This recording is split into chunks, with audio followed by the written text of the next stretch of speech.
because of a single desperate phone call from his beloved Madison Clark. My husband Ethan Bennett left me stranded on the side of a scorching highway, spun the wheel into oncoming traffic, and sped away as if my life meant nothing. The midday sun burned down on me until my skin prickled and stung, and I had no choice but to walk alone searching for help. But with every step, my body betrayed me. Pain tore through my abdomen, a sudden vicious spasm that stole my breath, followed by a gush of warmth running down my legs. I was losing the baby, and the bleeding was so heavy that I could feel my life slipping away with every passing second. A passerby, alarmed by my condition, called Ethan. His reply was cold, almost mocking. "Olivia, you really know how to put on a show," he said. "Even now you find ways to draw men into your little schemes." He spoke of Madison's fall as though it were a tragedy beyond measure, while dismissing my crisis as something filthy and beneath his concern. Madison had merely taken a hard tumble, yet he refused to see that I was fighting for my life. Someone shouted to alert the ambulance crew to hurry, warning that if the bleeding didn't stop soon, they would lose both me and the baby. But the highway was clogged with a chain of stalled cars from a massive traffic jam.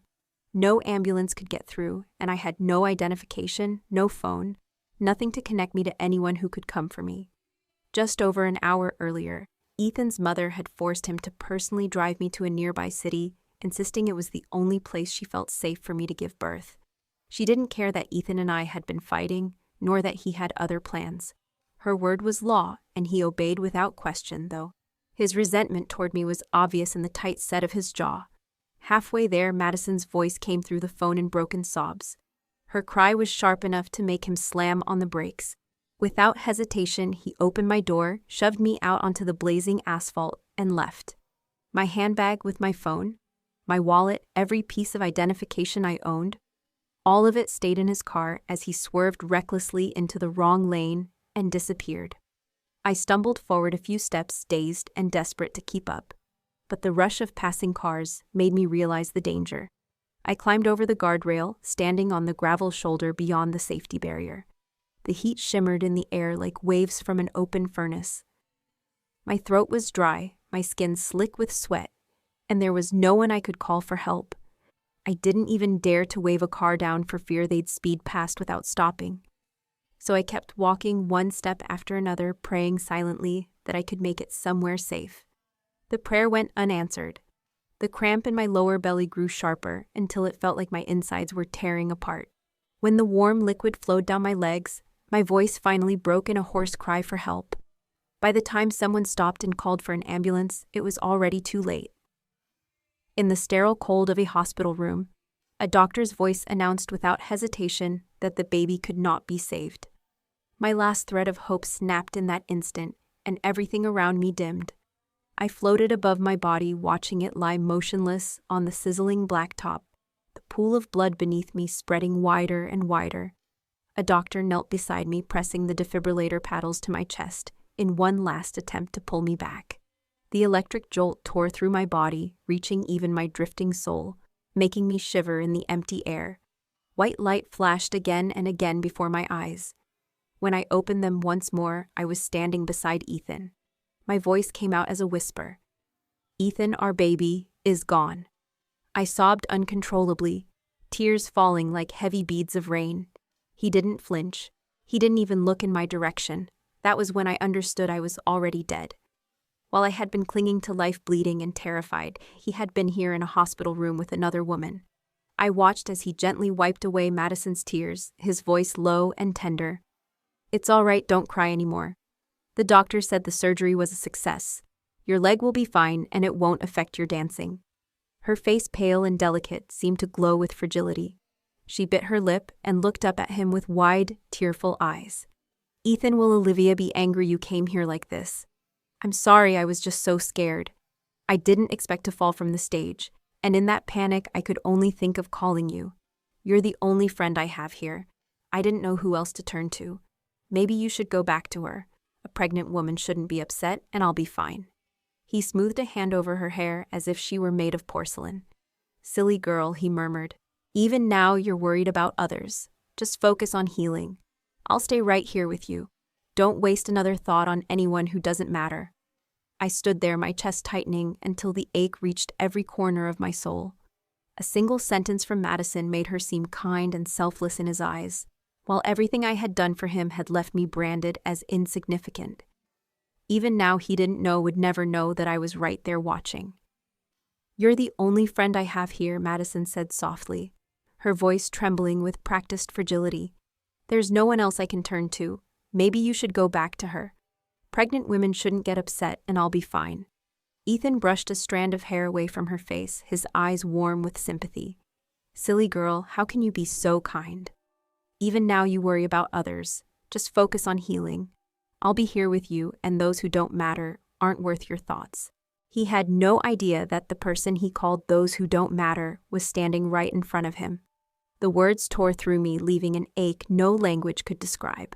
One offhand sentence from Madison painted her as a saint, while everything I had done for him over the years had left me nothing but a shadow in his life. I closed my eyes, unwilling to watch more, but the pain was relentless, stabbing through my chest and spreading until my whole being shook. I had always known there was someone else in his heart, but I still believed hearts were made of flesh, that they could eventually warm. Seeing him pour tenderness into another woman's tenderness I had never received, I understood at last. It wasn't that Ethan didn't know how to love, he simply didn't believe I was worth it. Even as I lay in a pool of my own blood, the last call I ever made to him was met with suspicion, cruelty, and cold dismissal. Before the police arrived, a man driving by had been the first to see me and stop. He had crouched beside me, listened as I stammered Ethan's number through the agony tearing at my abdomen, and called him. "Sir, your wife has been in an accident on the highway. She's losing a lot of blood." Ethan's voice on the other end was ice. "Tell Olivia to stop putting on a show. If there's really a problem, call the police. I'm not abandoning Madison to run back to her. That's never going to happen." Even the man who had stopped to help was stunned into silence at Ethan's response. When I opened my eyes again, I saw the two of them sitting close, unashamed of their intimacy, and the memory of Ethan's firm rejection cut deeper than any wound. "Ethan Bennett, this time I truly will leave you. Will you ever regret it?" But before the thought could settle, Jacob Reed, his assistant, burst into the room. "Mr. Bennett, there's a problem. You're trending online. The footage of you driving the wrong way on the interstate has gone viral. It's linked to a chain reaction accident. The traffic cameras caught everything. The highway patrol had already called Jacob to have Ethan report to the station. Jacob rushed to the hospital and, after explaining the situation, shot Madison a look of barely concealed disdain. She had been nothing but trouble, though Ethan remained blind to it. "Ethan, have I caused you trouble?" Madison's eyes glistened with tears, her voice laced with sweetness. "I'm sorry. I shouldn't have called you and gotten you into this mess." Again with that fragile innocence, the very thing Jacob despised, knowing that as long as she played this part, Ethan would do anything for her. My heart twisted further. Even strangers could see through her, so why couldn't he? Or maybe he could and simply didn't care. "Don't be silly, this isn't your fault," Ethan said. "If Olivia hadn't forced me to drive her to the next city, I wouldn't have been on that highway at all. It's her fault." And just like that, he shifted all the blame onto me once more. Madison's eyes softened. "Ethan, you're so good to me. I never imagined you'd risk yourself to be here." "I'm so touched." His shoulders relaxed instantly under her praise. He patted her hand, smiling faintly. "This is what I should do, Madison. Nothing and no one matters more than you, even if my reputation gets ruined." I wanted to grab his collar and scream at him, but my hands passed straight through his body. My voice was nothing but air. Jacob looked uneasy, clearly wishing to avoid the scene, but duty forced him to speak. "Sir, the company is in a critical period. If this scandal grows, the damage will be severe. PR is already hesitant to intervene too much, and the public is calling for you to be found. If this continues, someone will identify your license plate." Ethan didn't answer immediately. He sat there, his expression unreadable, while the weight of the growing chaos outside pressed in. But even then I knew no matter how bad it became, his instinct would still be to protect her. And I, whether alive or dead, had never been that person. It was only a matter of time before Ethan Bennett's personal information would be exposed, and the highway patrol had already made it clear there was no avoiding the fallout. He knew that even if his PR team managed to cool the fire for a moment, the force of the online mob was impossible to contain. The internet was full of self-proclaimed crusaders for justice, but just as full of people who lived for chaos. In the thick silence that followed, Madison Clark suddenly spoke. "I have an idea," she murmured, her voice hesitant, as if reluctant to say the words. "But I don't know if it's the right thing to do. Ethan, why don't we have Olivia take the blame? We can say she was the one driving." I stared at her in shock. Could she possibly be more shameless? She knew that if I admitted to such a thing, I'd be shredded by the public. There was no way she hadn't thought of that. Ethan looked as if he were weighing the cost, and for a moment I hoped he would see how vile the suggestion was. But then she pressed on, her tone filled with soft reasoning. "If people believe you were the driver, your entire career could collapse. You've worked too hard to lose everything. But Olivia is pregnant, she won't face serious consequences, maybe just a fine. Even if the public criticizes her online, she can stay home, rest, and let it pass. A few months from now, no one will remember. If she refuses, I'll go to her myself. No matter what she says to humiliate me, I'll endure it for you." In that instant, I ceased to exist for him. His eyes softened, fixed entirely on her. "You're right. It wouldn't cost her anything to take the blame. And as my wife, she should be willing to take responsibility for things like this." His voice had the air of someone convincing himself as much as anyone else. Then he turned to Jacob Reed. "Handle it." It wasn't long before Jacob returned. "Mr. Bennett, I can't reach your wife." Of course he couldn't. My phone was still in Ethan's car, and he hadn't even realized it. Ethan's voice was tight as he recorded a message. "Olivia, the story about me driving the wrong way is trending. You need to confess right now and say it was you. As for that other man, I won't hold it against you." The message disappeared into silence. No reply. He tried again, softening his tone. "Leaving you on the road like that wasn't well thought out. But this isn't the time to make a scene. Call me back now." Once I might have rushed to appease him. But now all he had left of me was a body growing colder. Minutes later, his patience frayed. "Olivia, have you had enough?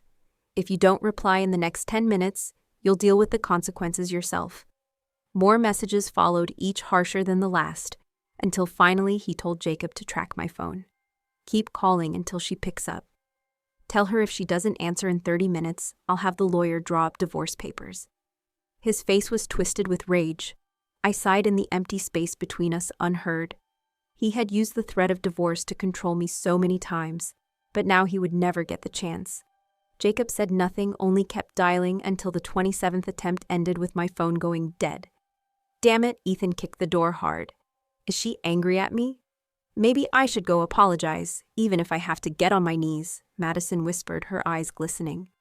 Ethan spun toward her, fury flashing in his gaze. Don't be ridiculous.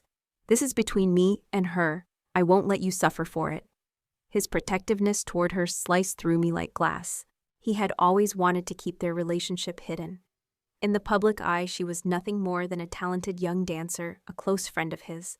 Few would believe she had ever interfered in our marriage. And yet now even Madison seemed to falter.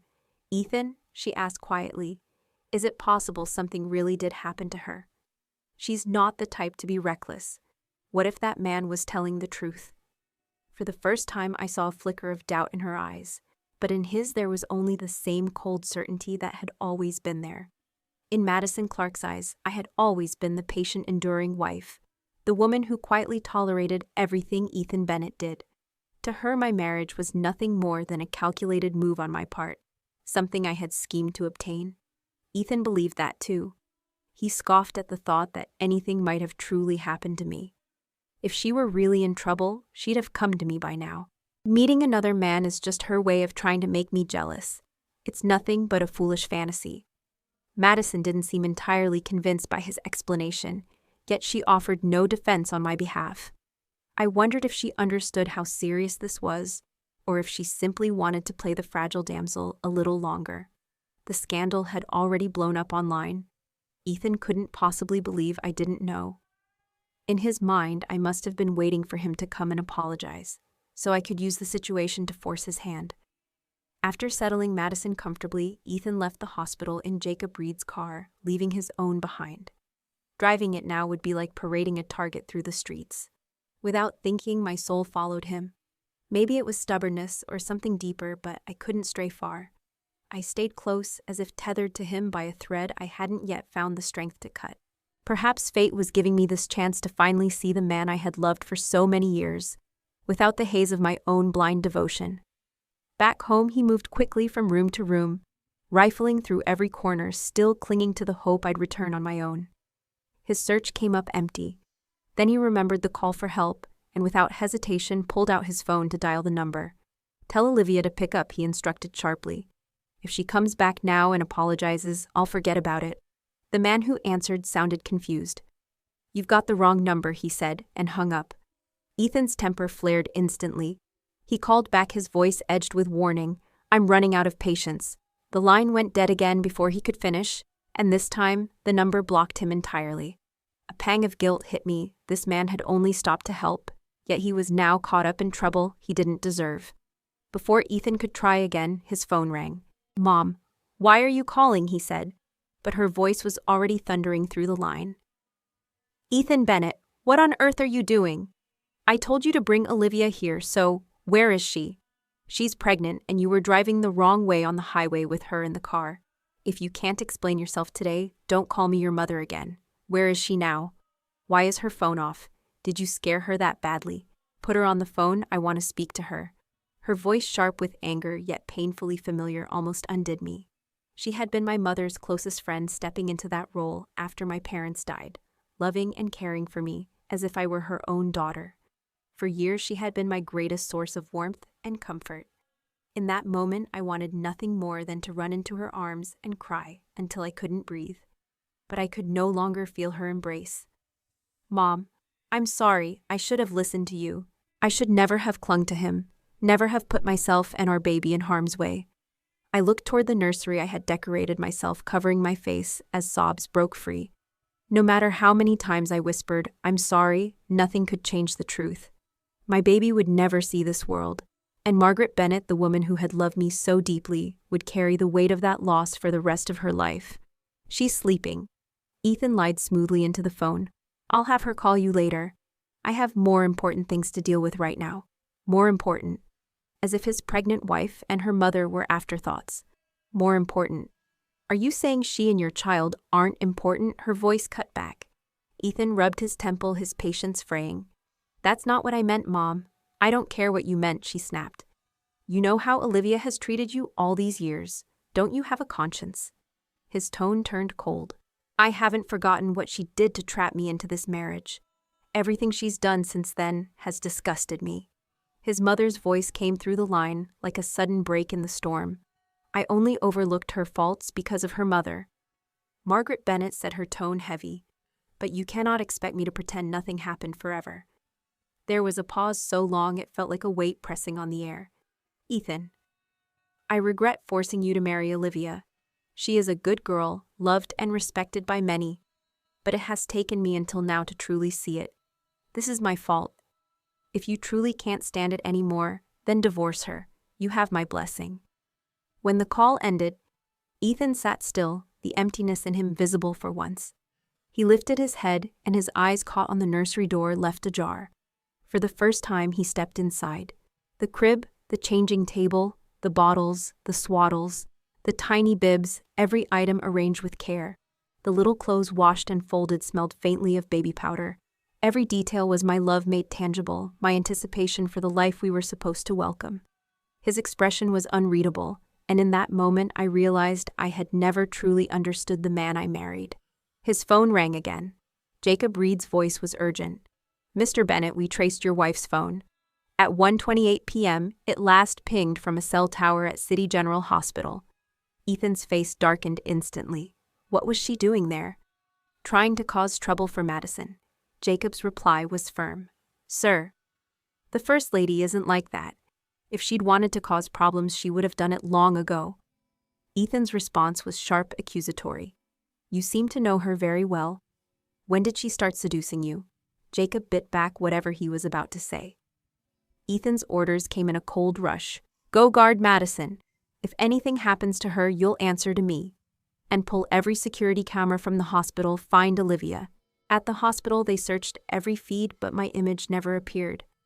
I watched Ethan's face grow grimmer by the minute. He knew the longer this dragged on, the worse it would be. If the story lasted through the night, the social media wildfire would be unstoppable. Exhausted, he returned to Madison's room. The look on his face told her everything she needed to know. Things were not going well. Even she seemed surprised by my silence. I had always played the role of Mrs. Bennet with composure, never airing our private matters, but now I had defied all expectations. Before she could speak, Ethan's phone rang again. The number was unfamiliar. He hesitated, then answered. "Is this Ethan Bennet?" The voice on the other end was steady, official. "This is the City Police Department. Your wife Olivia Bennet passed away at 1:00 p.m. today on the interstate due to miscarriage complications and massive blood loss. We need you to come to the station to identify her body." It was as if a massive gong had gone off in his head. I felt a strange lightness, even though I had known this moment was coming. Hearing it spoken aloud still pierced through me. "No," Ethan barked, flipping the small table beside Madison's bed with a crash. The sound yanked me back into the room, watching him search my face for grief, for remorse, anything. But his eyes held only anger. "That's a lie. She was fine earlier today." He stopped mid-sentence, the officer's voice turning sharp. "Mr. Bennet, no one is playing games with you. This is not a joke."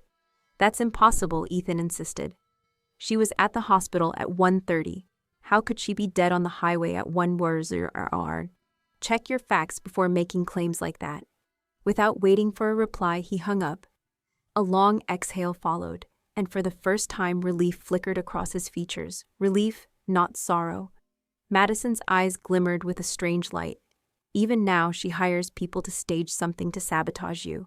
I think this time she really wants you ruined. She won't help you again. Have you decided what to do yet?"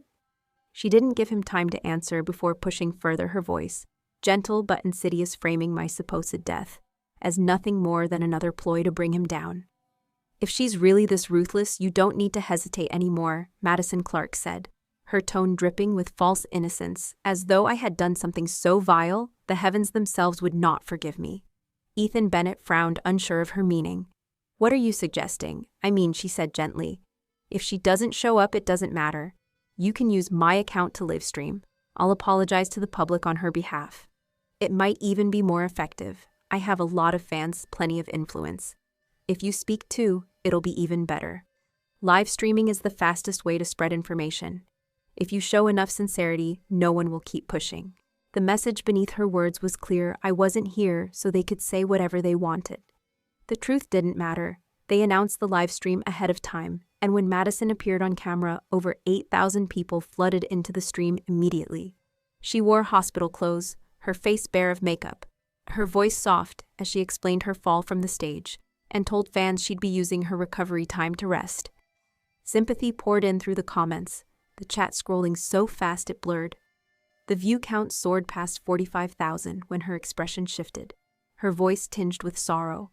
"I'm sure everyone's seen the trending story about the luxury car driving the wrong way and causing a terrible accident. The reason I'm live streaming today is because someone connected to that incident wants to speak to the public." The chat quieted for a moment before exploding into debate. Some accused her of trying to excuse the driver. Others defended her, claiming she wasn't that kind of person. A few urged everyone to wait for the full story.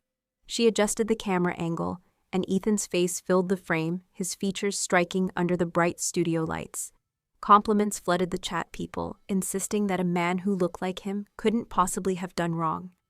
I found myself pulled back to the first time I met him on a bitter winter night, after my parents died, when I was alone in a corner of the hospital. He had walked toward me through the harsh light, a figure that felt almost godlike, holding out his hand. "You're Olivia, right? My mom said to look for the prettiest girl, and I knew it was you." His hand had been warm, his gaze steady, binding our lives together with that single moment. Now in front of the camera, he bowed deeply. "First, I want to apologize to everyone, especially the victims of the accident and their families. While I wasn't the one driving, the responsibility is mine." The comment section began to shift, people preparing to forgive him until his next words stunned them. "The driver was my wife. She's 7 months pregnant. If I hadn't insisted she come with me, none of this would have happened. I accept full responsibility and will compensate everyone affected. His voice was low, heavy with sincerity, and the audience leaned into it. Comments began calling him a responsible man, a good husband. And me, I became the coward who ran from the scene. The insults came fast, vicious, exactly as I had expected. The view count passed $100,000, the slurs filling the screen like waves. Ethan's eyes reddened as he bowed again. I understand your anger, but please, Olivia is pregnant, and her mental state is fragile. After this happened, she was so scared she refused to see anyone. I haven't even been able to find her. I'm asking for your forgiveness on her behalf. His so-called protection only brought fiercer curses. My eyes stung. Ethan, you've made me the thorn in everyone's side. Is this what you wanted off camera? Madison's smile curled at the edges. She lowered her head, tapped her phone, and moments later an image of me appeared online. The uproar was immediate. Comments accused me of having a calculating face, the kind of woman who would let a man take the fall. Someone even claimed to know me from high school, spinning a cruel story about how I had stolen other girls' boyfriends, and once brought a man home only for my parents to catch us. According to their twisted tale, my parents chased us into the street where both were killed by an oncoming car. It was a lie so ugly it seemed designed to burn whatever was left of my memory to ash. The lies spreading about me online were like gasoline poured onto an already raging fire. People began accusing my parents of deserving their deaths, saying they had raised me poorly and were now reaping karma. It wasn't true. None of it was true. Rage burned through me as I lunged toward the screen, desperate to shout the truth. But my fingers passed helplessly through the glass. I had never hated my own powerlessness more than I did in that moment. Let them smear me if they must, perhaps it was the price I had to pay, but my parents did not deserve to be dragged through this filth. Ethan Bennett's brow furrowed. It was as if he sensed the narrative slipping from his control. Then a request for a live connection appeared on the stream. The name lit up the screen like a flare: Ryan Brooks, a famous vlogger with over 10 million followers. Instantly, the comment section erupted. Fans flooded the chat demanding Madison Clark accept the connection. Ryan was infamous for unmasking lies and exposing scandals, always wearing a doorman mask during broadcasts. He was sharp-tongued, fearless, and widely respected across every social platform. The involvement of someone like him guaranteed the stream would explode in viewership. Without giving Ethan a chance to react, Madison clicked accept. The second Ryan's masked face appeared, the viewer count shot past 1 million. But his first words left everyone stunned. Sorry, but I can't watch this charade any longer. You're quite the actor, Mr. Bennett. Does your mother know, and that woman hiding just off camera, Miss Clark? Or should I say the other woman, your performance isn't bad either. The comments went wild. A public confrontation between a megastar vlogger and a famous ballerina was too sensational to ignore. Being called out so directly, Madison stepped into frame, her voice cool. I don't know what I've done to offend you, but this isn't the time to settle personal grudges. This is about the victims of the crash. Even if you're famous, you can't just speak recklessly. Ryan only gave a cold, humorless laugh. I have nothing to say to someone like you. Then he pulled off his mask. Gasps swept through the live stream. His face was covered in deep, ragged burn scars. For a moment, no one could speak. See these burns? His voice didn't waver. When I was a kid, my friends and I played with fire. We burned down an entire house. I was trapped inside, until a married couple ran in to save me and my siblings. That couple was Olivia Bennett's parents, the very people some of you are saying deserved to die. My body froze. It was him. Ethan and Madison exchanged a look, both visibly unsettled. Madison recovered first, her voice sharp. Even if her parents were good people, it doesn't change the fact that Olivia drove the wrong way. What fact? Ryan's voice was laced with steel. After her parents died, Olivia could have kept the inheritance for herself. Instead, she used it to create the Angel Foundation. Every cent of profit went to treating burn victims. She is the kindest person I have ever met. She would never run from an accident. Madison's composure cracked her plan unraveling before millions. If she'd kept her cool, she might have avoided making a scene. But now her agitation was obvious. Oh, so because you say it, it's true. How do we know you're not just an actor she hired to play this role? Ryan's eyes softened, his voice low and aching. I wish I were just someone she hired. At least then she would still be alive. The comment section erupted like a storm. Ethan, silent until now, went pale. He shoved Madison aside and leaned toward the camera, his expression twisted with fear. What the hell are you talking about? How could she be dead? She's just hiding. She was at the hospital today. I tracked her phone there. Ryan Brooks slowly reached to the side and lifted a small white backpack into view. From it, he pulled out a phone, my phone. His voice was calm, almost too calm. This is what I had someone retrieve from your car. Yes, Ethan. Your car. The same one that caused the crash and is now sitting in the underground parking lot of the hospital. Now, do you understand why she could never call for help? Ethan Bennett's breathing quickened. He was struggling to recall the details of that day, but nothing came clearly. Instinctively, he rejected it all. I don't believe you. You're saying this came from my car. You're making it up. You and her are working together to frame me. Frame you? Ryan's eyes narrowed. The only one doing the framing here is you. You left Olivia, your pregnant wife, alone on the highway so you could be with this woman. You left her until she miscarried, bled out, and died. And then you had the audacity to blame the accident on her.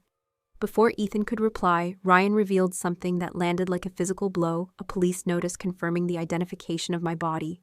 On the screen was my lifeless face, pale and cold eyes shut forever. I turned away instantly, unable to bear it. Ethan stumbled back, nearly losing his balance, mumbling over and over. No, it's not her. It can't be her. Madison Clark's own voice cracked in shock, unable to mask her fear. Viewers in the live stream began piecing the truth together, and the outrage was instant. He left his pregnant wife on the highway to rush to another woman's side.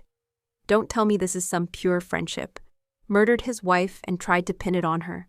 Absolutely vile. And they thought they could use us to clean their image. Disgusting. Madison tried desperately to explain, insisting she wasn't the other woman, that their relationship was nothing but friendship.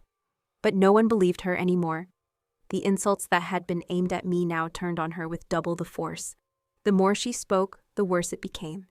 Ethan seemed completely detached from the chaos, still muttering under his breath, until the hospital room door burst open.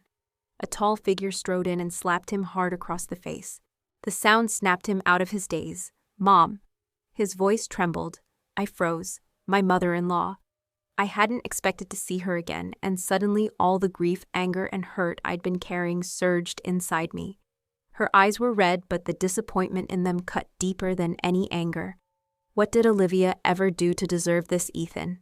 I refuse to believe you never loved her. You two used to be so close. I did love her, Ethan murmured. But then his voice turned bitter. Until she drugged me. I will never forgive her for that. It wasn't her, his mother said firmly. It was me. Ethan's head snapped up, his face frozen in disbelief. His mother's voice was heavy as she confessed the truth that had been buried for years. Back then, you were so infatuated with another woman you couldn't think straight. I drugged you so that you and Olivia would end up together. You were in a terrible state after the kidnapping, and Olivia feared you'd break if you learned the truth, so she took all the blame herself. Ethan's eyes widened as if his entire world had shifted. He had always believed I had schemed to win him by any means necessary. Now he stood there speechless, as the person he trusted most shattered that illusion. His mother turned to Madison, her gaze sharp and full of loathing. I never imagined you'd come back into his life. No wonder Olivia's gone. And you, Ethan, you're still defending her. Do you know who was behind your kidnapping all those years ago? It was her. The room went still. She used those photos and videos to blackmail me to stop me from telling you the truth. You've been treating her like some pure goddess, your perfect white moonlight. But you never knew she had ties to a filthy criminal ring. If I hadn't found evidence, she would never have let you go. Her words left both Ethan and me reeling. My thoughts spun. How could this be true? Ethan's voice was barely a whisper. It was you. All this time, no. His mother's tone softened as she looked at him. The one who was truly by your side, always encouraging you, supporting you, loving you without asking for anything, was Olivia. She knew you were proud that you didn't want anyone's pity, so she carried everything in silence, afraid you'd realize she understood it all. My mother-in-law turned to Madison Clark, who was trembling now. I never thought a woman like you would have the nerve to take credit for everything Olivia did. At first, I didn't even know the kidnapping was something you arranged. She continued, her voice cold. But when you kept showing up in front of Ethan more and more, I hired a private investigator. That's when I learned the truth. I was ready to tell him, but you used those photos and videos to threaten me, telling me that if I spoke, you'd ruin everything. Her voice cracked with guilt. I could only stand by and watch Olivia bear the brunt of his anger. In the end, it was my fault for not having the strength to protect her. Madison lunged forward, suddenly wrapping her arms around Ethan's legs in desperation. No, it's not like that. I was forced into it. I was young and naive. I know I made mistakes. I came back to make it up to you. Please, Ethan, don't hate me. He looked down at her as if seeing a stranger. Your legs. You said you couldn't walk. Was that a lie too? She froze, panic flashing in her eyes.